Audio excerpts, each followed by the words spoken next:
Magandang araw! Sa video na ito, tatalakayin natin ang buod ng ika-36 na kabanata ng Ibong Adarna na may pamagat na ang pagpapaamo sa kabayo mula sa mga saknong 1,240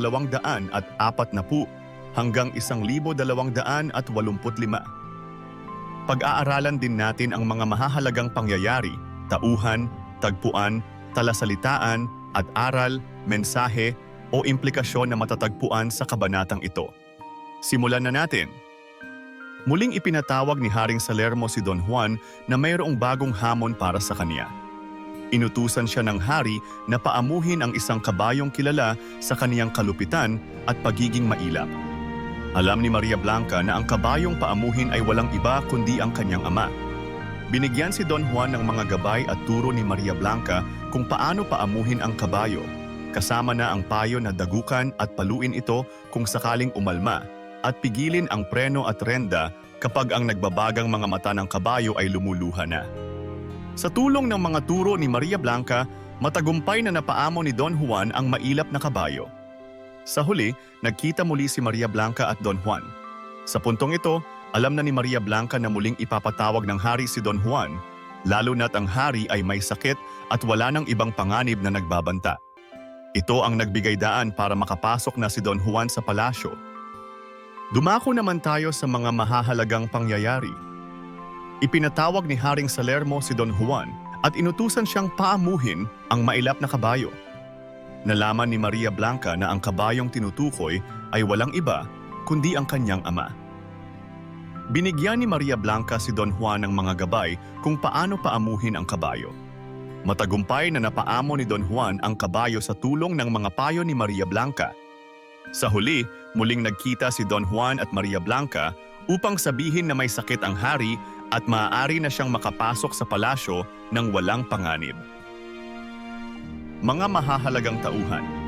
Don Juan, ang pangunahing tauhan na inutusan ni Haring Salermo na paamuhin ang kabayo. Maria Blanca, anak ng hari na nagbigay ng tulong at payo kay Don Juan upang magtagumpay sa kanyang mga pagsubok. Haring Salermo, ama ni Maria Blanca, ang hari na patuloy na nagbibigay ng mga pagsubok kay Don Juan. Dumako naman tayo sa tagpuan. Ang mga pangyayari ay naganap sa loob ng kaharian ni Haring Salermo, partikular na sa palasyo kung saan ibinibigay ang mga pagsubok kay Don Juan. Ngayon naman ay talakayin natin ang mga talasalitaan na ginamit dito.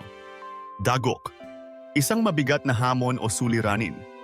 Kawani, isang taong nagtatrabaho o naglilingkod sa isang organisasyon o institusyon. Mailap, mahirap hulihin o abutin, karaniwang ginagamit upang ilarawan ng isang hayop o tao.